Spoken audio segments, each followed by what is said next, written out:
Are you in the HubSpot ecosystem and looking to engage with the industrial and manufacturing space?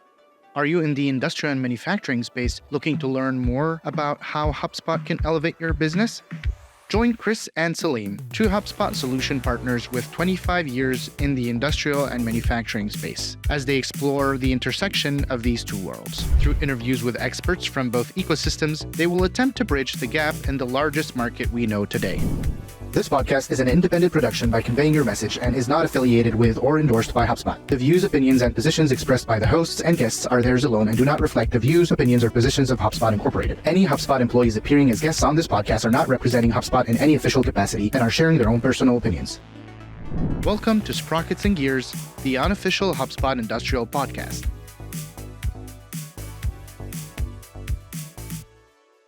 Welcome in, everybody, to another episode of Sprockets and Gears. Super excited for today's guest, Christopher Nault from Growth.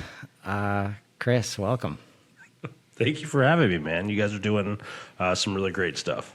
Happy to be here. We appreciate that. And if you could just take a minute, let the people know who you are and maybe a little bit about your HubSpot journey. So, as they mentioned, my name is Chris, and I am the founder and CEO of Growth. We have been a marketing agency and are currently changing clothes into a consultancy where we help tenured companies grow. And so our pillars are really sales ops, marketing ops, and customer service ops, and we build those ecosystem foundations on HubSpot. Awesome. One of our goals is to, help educate the HubSpot ecosystem and, the HubSpot user base that is ever growing, especially in spaces like industrial and manufacturing. One of these concepts we're interested in is a customer platform, and helping people understand, or aligning what that means to everybody throughout the process. So for you, in your case, when you hear customer platform, how do you define that? Well, since we're both in the HubSpot space, the narrative is this. In the HubSpot world, you are dealing with humans. And so the entire DNA of the database is built at the contact record level, the person, not the company. They are connected, but they are different objects entirely. And as you move into mid-market and enterprise companies, these organizations have multiple businesses, but all humans are individuals. So it's literally a DNA difference between Salesforce-based platforms and HubSpot. When you focus in on the person that's making the decision or the people that are making the decision, it allows the flywheel to move. So that's where you get the engage and delight aspects, because if you understand a person, you can understand their problems, and then you can understand how you help their problems. That makes marketing life a lot easier, which makes sales lives a lot easier, and then customer service a lot easier. And I feel like HubSpot might want to sponsor this particular podcast, because that's exactly what the message that they're trying to get across. I'm well trained, but I've seen it work. This is the unofficial industrial HubSpot podcast, but if they want to come in and pick us up, yes, we would love to. Let us know. Yeah, 100%. Yeah. But there's such a big shift happening in the industrial manufacturing space, right? We're seeing the change with U.S. Steel selling to Japan. These unwillingness for individuals that have done things a certain way to be ignorant about how the universe is changing is costing a lot of people a lot of money and a lot of jobs. So at some point, we're hoping the message can outweigh the unwillingness to evolve. And not to plug the name Growth, but you can change and not grow, but you literally cannot grow without change. It's scientific fact. So anyway, sorry to get all metaphysical on you. Yeah, and I love another way I've heard it, like if you're not growing, you're dying. Right. And there's a beatnik writer and Tupac Shakur that quoted that. Yeah. I'm sure of several others. Right. And so let's get into that a little bit about how we help, our customers grow, and HubSpot's whole grow better mantra, and how we're seeing this ecosystem change. One of the interesting things is this evolution from inbound, to, okay, we are dealing with human beings, and sometimes they forget about stuff, and sometimes they might really want to do things for you, and inbound, like, it's just not going to get their attention. So we hear things like, outbound has always been this like clash, but now we're hearing nearbound and allbound. And, you shared an interesting story before we started recording, and I'd like you to get into that. Like, what did you see as you kind of transitioned and are still transitioning, I would imagine, from this, this inbound methodology to kind of just remembering there's a human being on the other side and just doing what it takes to make sure we're in a position to help them, when they need that help. Yeah, I think I feel very fortunate in hindsight, having come from a large B2C to D2C big brand background, because the understanding that if you're not easily accessible and people don't know what your product is, they're not going to buy it. And so that kind of DNA is partially what inbound is about, right? Like, you need the optimization for the Google gods, you need to have content that's relevant, and you need to be accessible when somebody's looking for you. A paradigm shift happened at Growth around a year ago as we started to really grow, and you would always hit a point where we couldn't help a company, and we were really having a problem understanding why. Very thankful some people, including some people at Apollo, helped me with seeing the data behind outbound, and Kixie helped with that too. I can't remember his name, but some guy that like records himself cold calling. But as I reviewed the data, we gave it a test with one of our customers, and it was really surprising that if you do the homework, same homework you do for inbound, of identifying who your fit customers are, the personas of those customers, how your problem helps or your solution helps their problem, and you put the message in front of the people that may not even understand they have that problem yet, you can generate leads. And if you have leads, then you have one of the things that you need in order to grow, especially with net new logo. So it was kind of like an aha moment. And then again, just, shout out to HubSpot. They have an outbound sales team. So it's not that they're saying don't do inbound, but they were saying a lot less of do outbound 3 years ago when we joined the HubSpot space.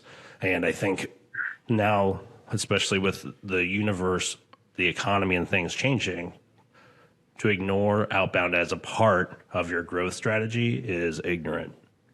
And I realize it's expensive and difficult, but these are the challenges we're faced with growing a business.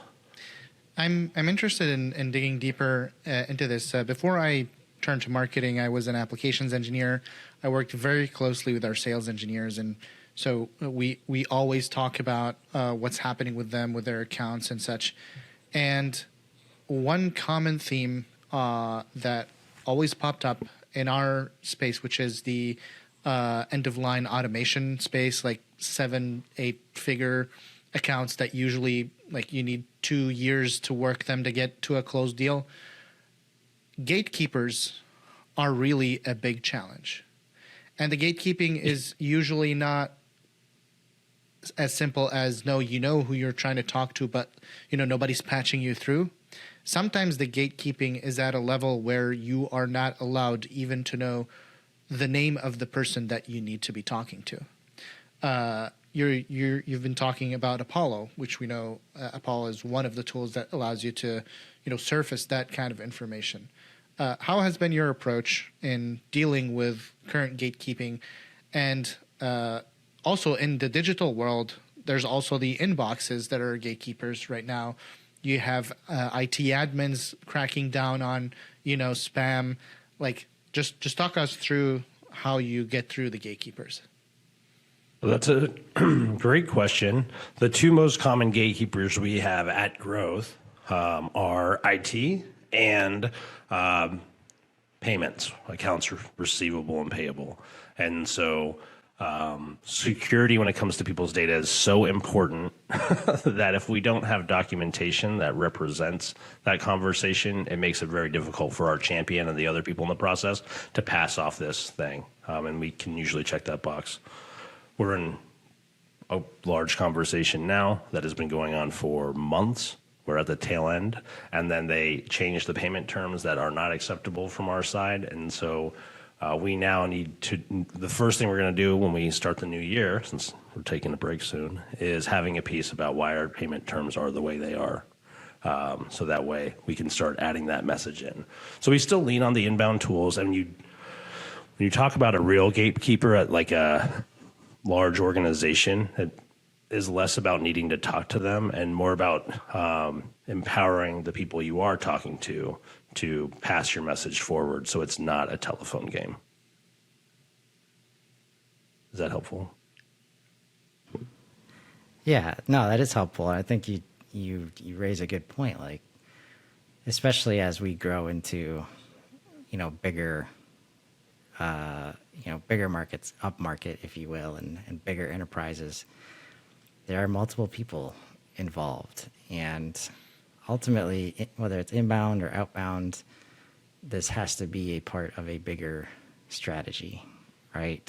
And I think when we engaged on LinkedIn about this topic, and my sensitivity to it, traditional lead gen, so I refer to it as, it's easy, and just as much on the inbound side too. It's easy to kind of pick a pet tactic that you find, like, hey, maybe you got that person in the organization that's just so good at sending emails, like cold outbound. They're not afraid to get on the phone, and just call. But trying to create value there, for your organization, and not think about the customer journey, the buyer journey, and how maybe, this guy might be really good at it, but then this other person you need to grow and scale it out. They're not so good at, making those, conversations just happening and just having a nose for who you need to talk to. So can you speak to, like, as you guys made that shift to kind of include outbound, and even as you, consult customers on how to do that effectively, what are the kinds of things that you help them maybe transition from how they used to think about it to how they get more ROI out of it going forward? Implementing a new thought process and just way of doing things is tricky, and every company is and not as a laziness statement. Every company is different. They're in a different part of their growth journey. They have different people with different levels of knowledge of what these things are. And so we do have to make our consultative services finite. And so we do that by like an hours amount. But everything in between is pretty loose. It's really important at growth that we have team members that are working with our customers that also are so knowledgeable that the realistic expectation from the customers that they do know a lot. And so junior hires are really not fit for these conversations. We use some of the same processes most successful HubSpot implementation companies use to implement the tools to allow outbound and inbound work.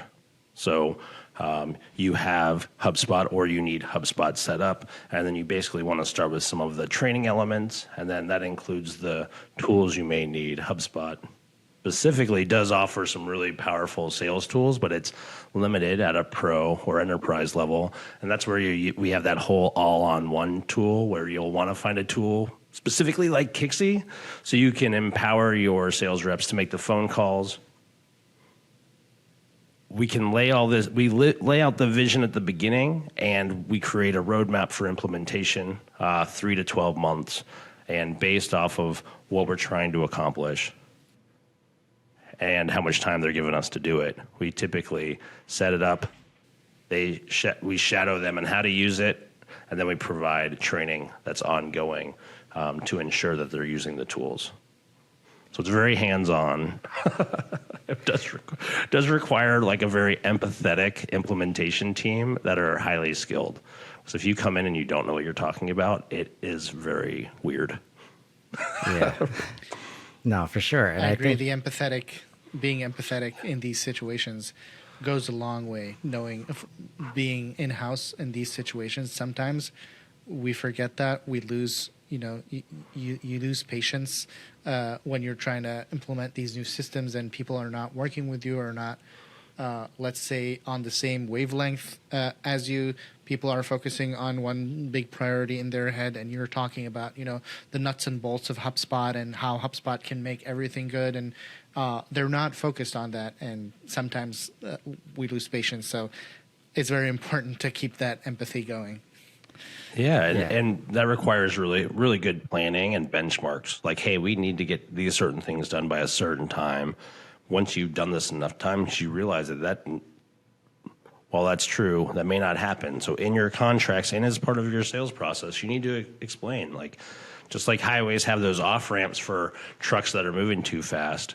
Sometimes you may need an additional session or two, and that's okay. But realize that like this just isn't a sign here, unlimited time deal. These are all learned lessons. This didn't just happen day one contract of us evolving. We are constantly iterating, and that's suggestion number one for everybody. Iterate. Yeah. Well, I think that, to your point before, just understanding that this is a journey for everybody, both sides included often, that understanding where they are in the journey and, often addressing just the planning and strategy up front just can take you so much farther later on if you just take a second to step back and understand some of these things. Because often, especially from a software provider perspective, it's easy to think that, oh, this new tool is going to we're going to be good. Like, we just need to plug and play. And, now all of a sudden people are going to start answering our, novel length emails. That's not how it works. But at the same time, we're not trying to bring tools in to replace, your people.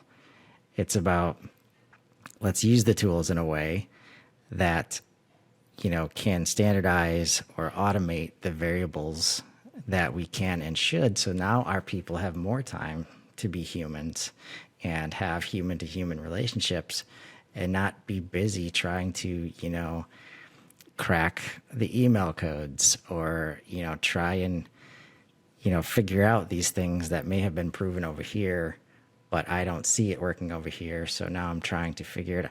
Like, let's use these tools in a way that open up more time to have these human relationships, because at the end of the day, like, the more conversations we have, the more relationships we can build are what truly leads to the growth. And whether that's email to get the attention or social, often it's a combination of these things. And that's where the strategy, piece is important. So I'm glad you brought that up from just understanding where we are right now, where do we want to go? There's steps to get there, and those steps are going to be different for everybody we're working with. I think like co-defining what the ideal outcome is and in what amount of time is important to put at the meeting, at every document you have between the two organizations. So that way the final destination is at everyone's top of mind. So if we find ourselves getting distracted by conversations that are not in line with what we're trying to do, not that there isn't time for them, but we may need to reallocate resources or truncate that conversation or sidebar it and add that kind of to like the next round. From a implementator's standpoint, identifying what can really get done and what amount of time is important. As you deal with larger organizations, there's the classic disconnect between a board of directors, C-suite, D-suite, and then the people doing the work. And, you have sales guys that are like, let's sell them the dream, right? But then service team has to then implement it. It's very important for us that we are not selling the dream without really being able to implement the dream. It's a challenge. Every company is different, and we're constantly improving our sales processes, onboarding processes, documentation processes, just so everything's as clear as can be. And it's, just from the service side and the follow-through side, it's so important that companies like ours are dedicating that time to iteration. It's interesting you talk about selling the dream to leadership, because sometimes selling that dream is very easy. Like everybody in the room is like suddenly getting aha moments and ideas, and everybody's just pitching ideas, and everybody's happy, and like it's like a Hallmark movie moment where everybody's cheering. Yeah, like the dream is amazing. Let's get our field reps to create quotes inside our customers' factories. Yeah. Let's do it next week. No, that's a 12-month change, dude. You've got multiple locations. You've got 27 field reps. We need to build the system, have people test the system, love it, champion the system, and then we need to create like 5 different groups of 5 and train them. And guess what, man? Some of them are not going to like this change. There could be good reasons. There could be nefarious reasons. Whatever it is, expect a turnover, and that conversation should be happening at the same time as that aha moment. And, you had made a mention of really long emails. Sales conversations can get long-winded as well, but if it does require an additional conversation to be thorough, it's our responsibility as the service providing consultants to let them know ahead of time. So maybe not a long email, but definitely like we should have another chat. Like, what does that mean to you? You know what I mean? Like, again, I think that just comes from experience. So hopefully this message reaches someone that needs to hear it. Yeah. Is there a situation where that dream turned into a nightmare, and that was like a milestone moment for growth, and you guys pivoted your process? I think there's a lesson to be learned in every interaction. The lessons are usually bigger and more obvious in the high friction relationships. And it even though we're very highly rated on every platform, there's always a point where there's a disconnect from the leader that wasn't a part of the sales conversation. So he's basically hearing through third parties what the expectation was. Didn't read the service contract. That's happened more recently than I care to admit, but it happens. So maybe it's not a specific example. It's just like it seems to be recurring themes. Lack of attention during the sales process. Lack of ownership of their end of the agreement. Sometimes it's unwillingness to hear us say, like, this person you have working for you is not being honest with you. And that's a very weird space to be. And and that can represent a lot of different things. And you really have to kind of take that as a one-on-one situation. I tend to be out of most of the sales process and most of the service process. So now, because of this sort of situation, now when we come up with one of these very uncomfortable roadblocks, I can reach out to the CEO or VP of sales on the side and just say, hey, do you have a couple minutes? I want to talk to you about something that my team uncovered to get your 2 cents before we offer. And that's actually helped. So as we've been able to grow by me being outside of the process, it gives a more, and then I think paired by the fact that I talk about authenticity all the time, it does help. And that's something we've really done this last couple of months, is put me into the fire room whenever we encounter those issues, which is great. Thanks a lot, growth team. Awesome. Now it's working though. Yeah, it's definitely important to have that, not everybody can speak to that. And it's just such a challenging situation, especially coming from, inside the org. It can be, especially if you have excitement from one spot, you're like, all right, just, we're going. Like, we got to do this. We got to break things. Like, we know. But, the importance of having everybody in the room and making sure everybody feels heard and, because the worst thing is, having those new stakeholders like all of a sudden involved, and you have no idea what they care about, what's gonna get them excited. Often it's something different. Back to the long email example, it's like, some people love the long email with like just every bit of context in it. And our challenge, as a customer facing team, is understanding that. And, if you try to send that email to the person that loves it and the person that needs 4 bullet points max at the same time, understand that you might send that email, but at the same time, you're sending a separate message. Maybe it's on LinkedIn, maybe it's, some direct message, wherever they want, like wherever they're going to, consume it and understand it. It's like, hey, just, don't worry about that email. Here's what I was saying, right? And having that agility to be able to do those things, that's where a system like, HubSpot can definitely help, where, you can see the historical, results, and it's harder to forget about, okay, this person likes to be communicated this way, et cetera, and just including that in the overall strategy. Because I think as you scale, as you grow, the ability to manage all these separate relationships, to make sure you have alignment, make sure you have buy-in, is just so important. And that often, gets in the way of the things that at the end of the day, everybody wants, right? We all want to help the customer. Yeah. Right. We all want to do right, on their behalf. We just don't always agree on how to get there, and that's okay. But understanding that and then taking a step back, and it's like, okay, what makes sense right now? What makes sense later?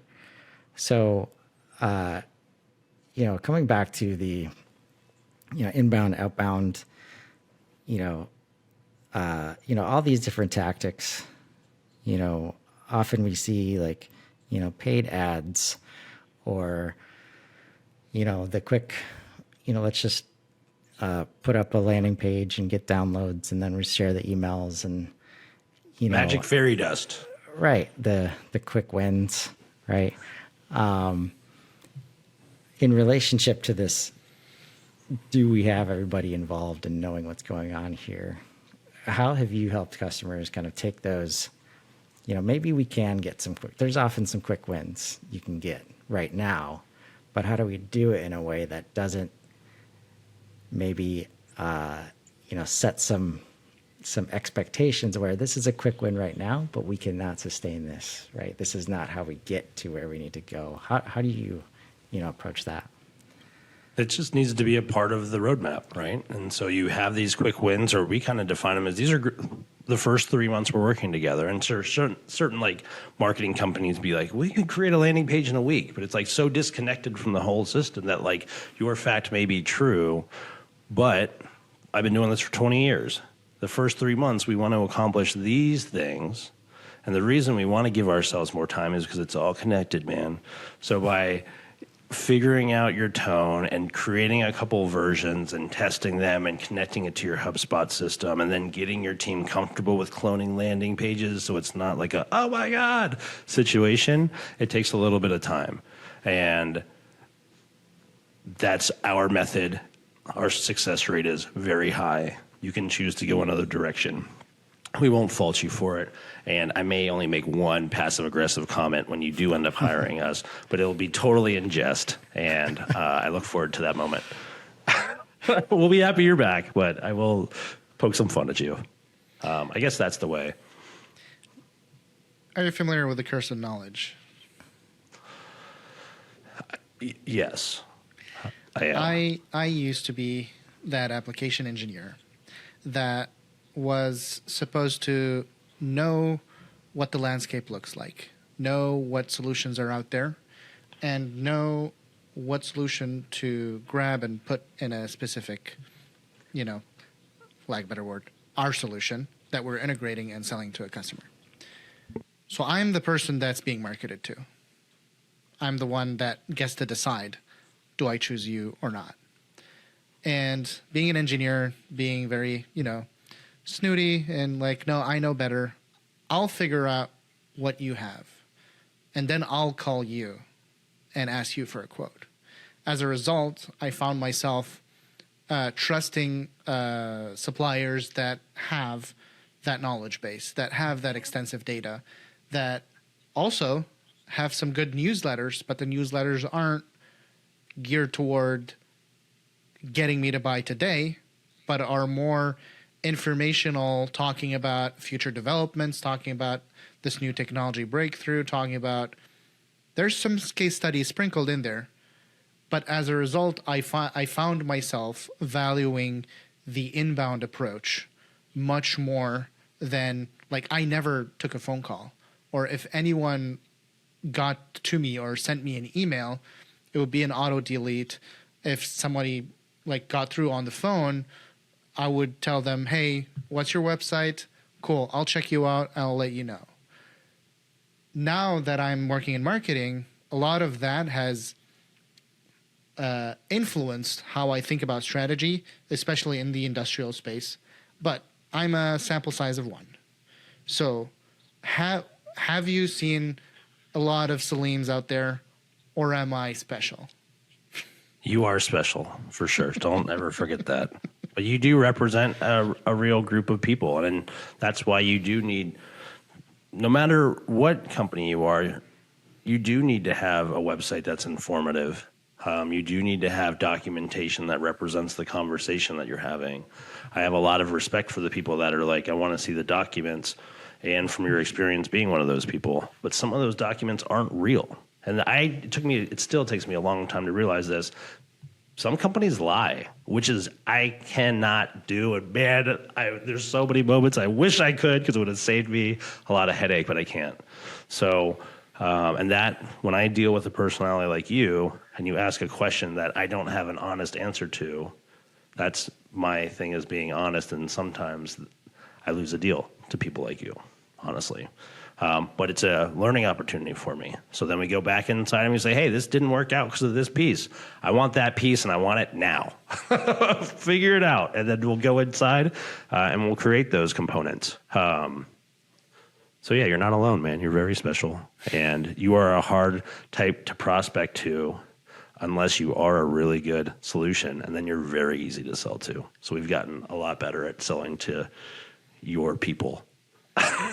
In fact, I'm glad you said that, because typically the better solution starts to corner the market, because nobody wants to even consider someone who's up and coming, someone who's telling us, yeah, we can do the same thing but better. Well, I know the incumbent, they've always been good to me. We're okay with their pricing. They're reliable. They have a service team across the country. They like all of this kind of creates inertia that you can't move the top dog. And as someone who's always been working at companies who have been, the second or third in the industry, how can one break through using outbound tactics, using inbound tactics? That how do you approach your marketing recommendations to companies like this to try to break through in an industry like that? This is a fantastic question. So velocity and momentum win games, right? So you may be second or third in your industry, and your competitor may have these knowledge bases and documentation.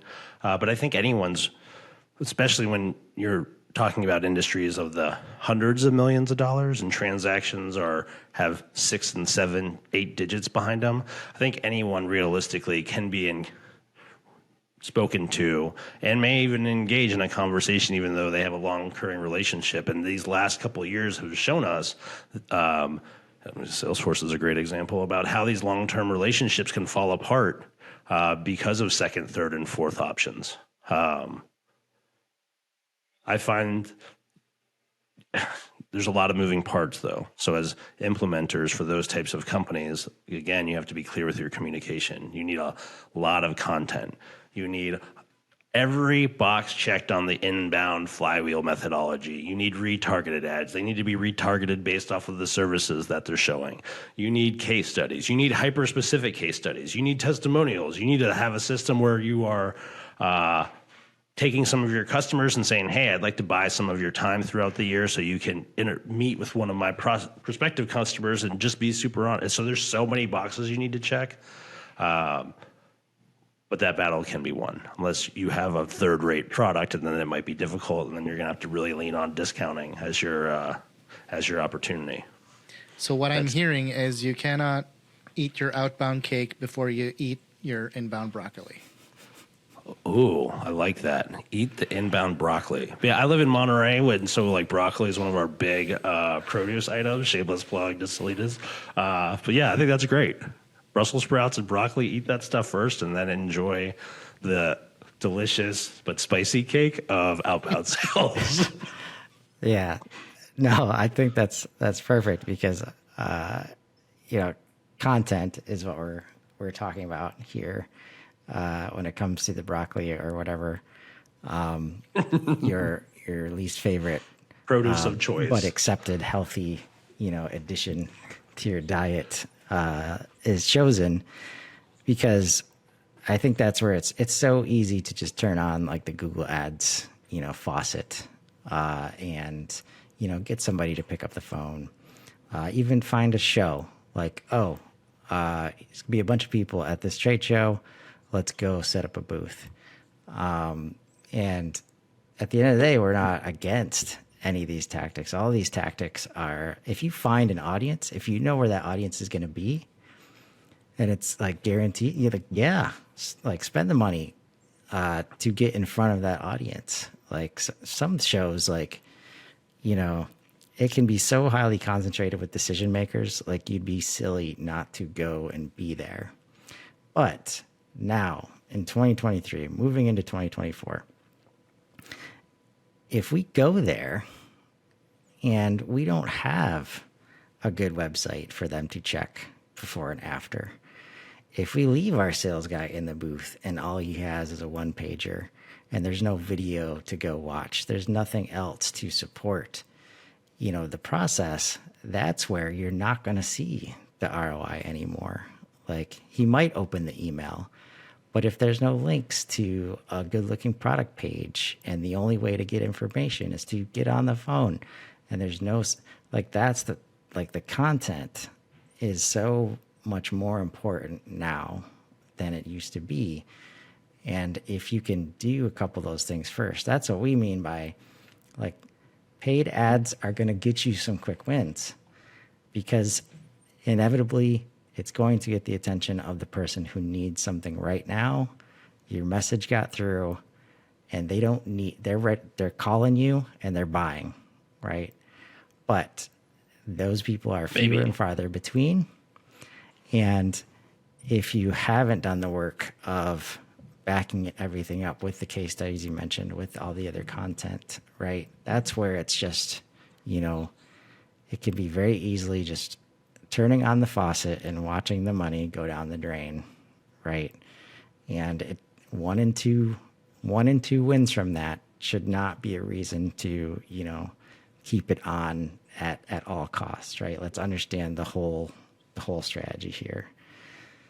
Yeah, and your strategy should be growing and evolving. So whatever it is today shouldn't be tomorrow's plan. Every platform is changing, and one of the things that I love about HubSpot and using the campaign tool specifically when we're talking about marketing is you have the ability to break these strategies into buckets. And then if you're using the enterprise platform with marketing and sales, you can really get a lead cost of acquisition going and the whole buyer's journey broken down by dollars and cents and deals created. And then it becomes not an argument. It is just a bunch of knobs on a soundboard that you get to tweak live. And no company should only focus on one marketing tactic. You need multiple. And I hope that when customers are looking at working with third parties or even their internal marketing teams, that experimentation and iteration are a part and part of the process and are maybe the most exciting part of the process, because I feel every company has a hidden treasure box where a bunch of deals and opportunities are, and sometimes they are in very weird places. So don't be afraid to do some of the traditional, I guess, new traditional PPC stuff, but also give yourself an opportunity to send your production manager on a podcast to talk about something, and or ... Lots of examples. I love that you said that, because one of the things that the industrial and manufacturing space seems to be reluctant to do is put their subject matter experts out into the world and show everybody how knowledgeable they are and use their expertise to, support the company and evangelize for the company. And all of that is seen more as a threat that somebody is going to realize the value of this subject matter expert and then scoop them up. That's true. We don't get to play with that conversation because we're not in HR, but it does just start to breed the benefits of having a more modern, welcoming company in general. And then again, with industrial, they've been doing things a lot for a very long time, and it's worked. But I think all companies that have been doing the same thing since the 70s are seeing the cracks in their armor with high turnover and frustrated employees. So if you're going to ask a subject matter expert to work outside of their original job description, hopefully you are clairvoyant enough to realize that that person should be rewarded and encouraged to do it in a way that may require a contract change. Especially if it's generating real business for you. And I hope the people at Growth hear me, because we are constantly evolving the way that we treat our own team we've got some really smart people here. And I really want them to be vocal about it, and some choose not to, and that's okay. I stand behind everybody at Growth, and when they are willing to, well, then we get a little bit of a side talk going, and it's we want to make it beneficial. And realize, and this has happened a few times already this month, they may get inquiries about working for them. So, one, I encourage them to take whatever deal is best for you. Two, it's my job to make sure that I'm the best deal for you. That's just how we operate. All I'm going to say is we look forward to what Richard Barcelos is cooking up. Oh, good. Oh, man, I'm glad you shouted him out. So he was a customer, transportation company based in Panama. I recognized very early on that he could use some mentoring. And so Growth was a lot smaller. We were a different company then, but I'm still the same person. So I would spend like an hour, maybe every other week with him, and we would go over inbound and outbound and get inside his HubSpot system. And really a lot of it too is like managing employees and expectations, and how ironic. So that company winds down, sells or something. He's finishing college. He's in his mid-20s, let's say. And he came to me and was like, oh, what do I do next? And so we didn't have an internship program before, but I said, hey, I think you would do really well in sales. Let's create this 6-month internship for you, just because I know I'm going to need to pour into you, Will's going to need to pour into you, and we haven't had the chance to build that infrastructure yet. So there's going to be a little bit of, not volatility, but like evolution that happens. Anyway, fast forward 6 months, he did great. We've seen changes happen in our own system and on LinkedIn, so thanks to Peter Caputo of DataBox, Daniel from Apollo, a bunch of other great people, we've seen the need to lean into one of our strengths, which is building community. So after a 6-month internship, he got into a BDR role, and we quickly were like, we don't even love having the BDR role at Growth. We do outbound, but really it feels better to have outbound be led with some sort of give. So we created the benchmark groups, and it's really cool. He's doing great. Shout out to Rick. Good call. Awesome. Yeah. There's like how we operate live. That was a real, keep it real opportunity there. That's how that job rolled into what he has now. No, I think that's great, because that's where like this whole, you just understand the value of the people that you have. And when you see something in somebody, like, just got to put them in a position to win, both for themselves and for the company. And if you can do that, that's a key element I think of the growth and the scalability, and it's so awesome to see that. What you just described you. is really applaud you for that. It's been 20 years of employing people, and I've made some bad hires. It's happened. Some people interview well, and I still think that I get excited when I hear people that are like talking my lingo and then going back to the some companies can lie thing. I've seen that poke up in hires too, and it's a real difficult thing for me to understand. I immediately go to like, what am I doing wrong? And then try to shift the job into things to enable the success. And then I just realize like, oh, that person's, they just don't know what they're talking about. They just fooled me. And that's still a hard truth I'm getting around. Probably a different podcast conversation with someone else. Yeah. So employment isn't easy, and take care of your people, and everything about what we do is evolving. Yes. Well said. So we're gonna bring it home. We've got some rapid fire questions here related to HubSpot itself. So most underrated HubSpot tool. The new ABM prospecting tool. I guess it's not ABM related, but the new prospecting tool in Sales Pros and Enterprise. It's awesome. Well, they got target accounts in there now, so it's could be Target called a accounts number were of there, things. but the Right. Yeah, the new prospecting gives you the individual look at everyone you're talking to and where they're at. It's no longer need sales law for outreach, in my opinion. Yes. Agreed. Most overrated HubSpot tool. That's not fair. Most overrated HubSpot tool, the Google Inbox connector, because it is a pain in the butt. All right. You connect that qualifies, right? Yeah. Yeah. Most misunderstood HubSpot tool. All the ABM tools. Everything that has to do with it. Okay. Your top wish list item for HubSpot. I think the ability to customize, and not like using a Chrome unsafe plugin, but an ability to customize the components on the header when you're logged in. I feel like it would help reduce some friction with the employees using kind of lingos that they may already be familiar with. That does create a larger problem later on. So maybe I digress, but the ability to customize the menu bar would be my wish list item. That's interesting. I've never heard that one before, but now that I hear it, all I can say is keep it in enterprise, please. Yes. Yeah, 100%. Yeah. 100%. Well, awesome, man.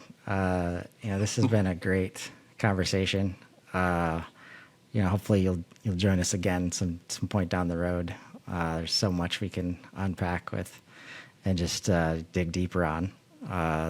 So we thank you so much for joining today. If people want to get in touch with you or just connect with you, where can they find you? Best place is LinkedIn. I'm very active, so I'm happy to respond. I'm not that big yet. So, yeah, find me on LinkedIn. I'd love to chat. Awesome.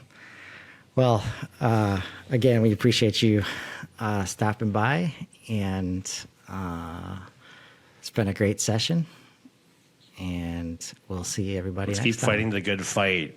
Let's modernize these industrial companies. Let's do it together. Yes. And all with the help of HubSpot. Amen. Exactly. Flywheel, Let's do it. baby. All right. Thanks, everybody.